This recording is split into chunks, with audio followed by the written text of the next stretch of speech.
Aleluya, aleluya. El Señor esté con ustedes. Lectura del Santo Evangelio según San Lucas. Un día en que Jesús, acompañado de sus discípulos, había ido a un lugar solitario para orar, les preguntó: ¿Quién dice la gente que soy yo? Ellos contestaron: unos dicen que eres Juan el Bautista, otros que Elías y otros que alguno de los antiguos profetas que ha resucitado. Él les dijo: ¿y ustedes quién dicen que soy yo? Respondió Pedro: el Mesías de Dios. Entonces Jesús les ordenó severamente que no lo dijeran a nadie. Después les dijo: es necesario que el Hijo del Hombre sufra mucho, que sea rechazado por los ancianos, los sumos sacerdotes y los escribas, que sea entregado a la muerte y que resucite al tercer día. Palabra del Señor. Pueden sentarse. Queridos hermanos, probablemente ustedes han ido a Tierra Santa. Hay un lugar que no se lo enseñan a todos porque está muy lejos en el norte, es decir, a 2 horas al norte de Galilea, frontera con Siria. Yo fui en una ocasión, se llama Cesarea de Filipo.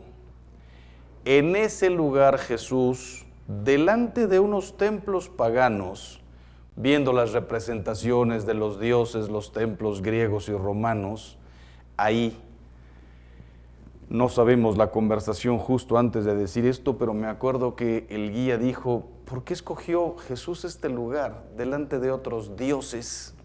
Probablemente viendo las esculturas de los hombres, dijo: miren lo que dice la gente que es Dios. Probablemente ese era el discurso, ¿no? Zeus, Afrodita, etcétera. Y de pronto, mientras estaban todos viendo las esculturas, el mármol y todo, si vas ahora está todo medio destruido, está en ruinas. Imagínense hace 2000 años, en pleno apogeo del Imperio Romano. Viendo esas cosas, dice Jesús: esto es lo que dice la gente que es Dios. ¿Y quién dice la gente que soy yo? Empezaron Elías, un profeta, etcétera, Juan el Bautista. ¿Quién se iba a imaginar una pregunta de este tamaño? Y ustedes, que ya llevan 1 año, 2 años conmigo, ¿quién dicen que soy yo? ¿Saben por qué quedó este evangelio así escrito? Y es más rico la versión de Mateo, pero esta también tiene la pregunta fundamental. Para que después de 2000 años, tú y yo nos sigamos preguntando: ¿quién digo yo que es Jesús? Nos encanta tomarle prestadas las palabras y las definiciones a los santos, y entonces me preguntan a mí quién es Dios y te digo lo que dijo San Agustín, lo que dijo Santa Teresa, te recomiendo un libro. De vez en cuando venimos a la Eucaristía, y aquí veo mucha gente que hace adoración, de vez en cuando te tienes que seguir preguntando: ¿quién digo yo que eres tú? Imagínense que estuviera aquí la Magdalena y le preguntara yo: ¿quién dices tú que es Jesús? El perdón. Me arregló la vida, me liberó de 7 demonios, me sacó de una cultura espantosa de aprovecharse los unos a los otros, me devolvió mi dignidad, me hizo comprender lo que es una mujer, no un trapo, no una cosa que se puede usar y a la cual le pagas. Pregúntale a Zaqueo: ¿y para ti quién es Jesús? Una persona que me metió en mi conciencia y me hizo darme cuenta en una cena que era un ladrón. He robado toda la vida. Y por eso la conclusión en la cena fue: daré la mitad de mis bienes a los pobres, y si a alguien le debo algo, y si lo dijo es porque seguramente a alguien le debía algo, le pagaré 4 veces. No lo que le debo, 4 veces.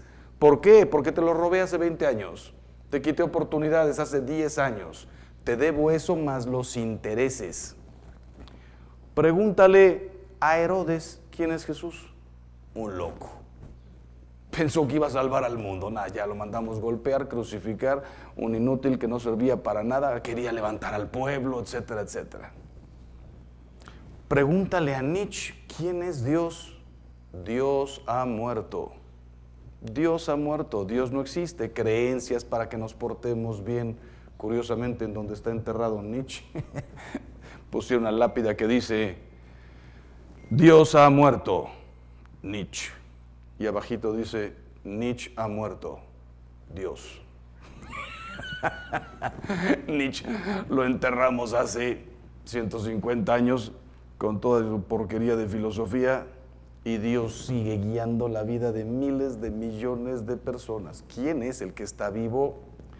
Y si volvemos al Evangelio, le preguntamos a la samaritana, ¿y para ti quién es Jesús?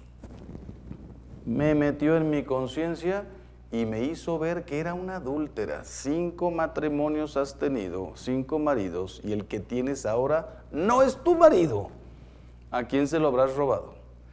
Desde ese día se convirtió en evangelizadora, fue a convertir ahí al pueblo de Samaria. Es interesante, sería buenísimo sacar un librito, a ver si un día lo hacemos, de quién es Jesús para cada uno de los personajes bíblicos. Y ya no digamos para los apóstoles. Pedro aquí respondió con una inspiración de Dios, tú eres el Mesías. Pero si le preguntáramos a Pedro después de 20 años después de esto, ¿quién es Jesús? ¿Qué nos diría San Pedro? Ya no solamente diría el Mesías, el Hijo de Dios, es que es todo, todo. Para Pedro fue perdón, fue amor, fue pastor, fue el que me dio una misión, todo un sentido a mi vida. ¿Quién sería yo? Un pescador. Si no viene Jesús al mundo, estaría yo lavando redes, cosa que no está mal, era su trabajo. Pero es que me sacó del mar. Pregúntenle al profeta David, al rey David, ¿quién es Dios para ti? Me sacó de cuidar ovejas y me puso a construir su pueblo y un templo y a unir a todo el pueblo de Israel, una imagen de lo que sería después la iglesia. Ahora nos dejamos de personajes bíblicos y cuando recibas la comunión y cierras tus ojos y te preguntas, ¿y quién es Jesús para mí? Lo tienes que experimentar, no tomes las palabras de los santos, no agarres a Teresa de Calcuta, no te metas con saqueo, ni a lo mejor, imagínate qué tristeza para el joven rico. ¿Quién es Jesús para ti? Un tío que le di la mano y quiso agarrar todo el brazo. Le dije que yo era bueno y me dijo, deja todo, véndelo, regálalo y vente conmigo. No, se pasó. Son de estos abusivos que ven que te estás portando bien y quieren todo. Me quiso dejar sin nada y vente aquí a seguirme a caminar por las montañas. Lo mandé a volar. ¿Cuántos son así? Lo mandé a volar, me deshice de Jesús. Por poco y me engatusa y me quita hasta los zapatos. Qué tristeza, no volvimos a saber nada de él. Y pregúntale a los fariseos que se convirtieron. Bueno, primero a los que no se convirtieron. ¿Quién es para ti Jesús? Un loco, tal, no sé qué, blasfemo. Pues lo respondieron ellos en la cruz.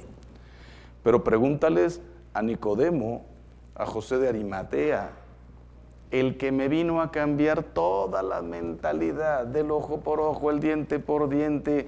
En el templo vive Dios, me vino a decir cuál es el verdadero templo. Él. Miren cómo terminó la primera lectura que acabamos de leer. Dice, reconstruir el templo, manos a la obra, etcétera, etcétera. La gloria de este templo será muchísimo más grande del segundo templo que la del primero. La gloria de este segundo templo será mayor que la del primero. Y en este sitio daré yo la paz. ¿Cuál? Vayan a Tierra Santa, ¿cuál gloria del templo? Una pared. Una pared. Esa es la gloria. Entonces Dios se equivocó. No, Dios ya estaba hablando del templo que era su propio Hijo. Destruid este templo y yo lo reconstruiré en 3 días. Entonces la gloria será superior y ahí dará paz. En el muro de los lamentos adquieres paz. Nada, todos ahí se odian, separados hombres y mujeres. Horrible. ¿De quién hablaba? Del mismo Jesús. Pues bueno, pregúntenle a todos quién es Jesús y hoy cuando recibas la comunión te preguntas tú, ¿Quién es para mí Jesús? Con Jesús se necesita una cosa fundamental. Tienes que hacer la experiencia, si no, seguirás siendo una persona importantísima de la que se ha dicho mil cosas. ¿Y quién es para mí? Que así sea.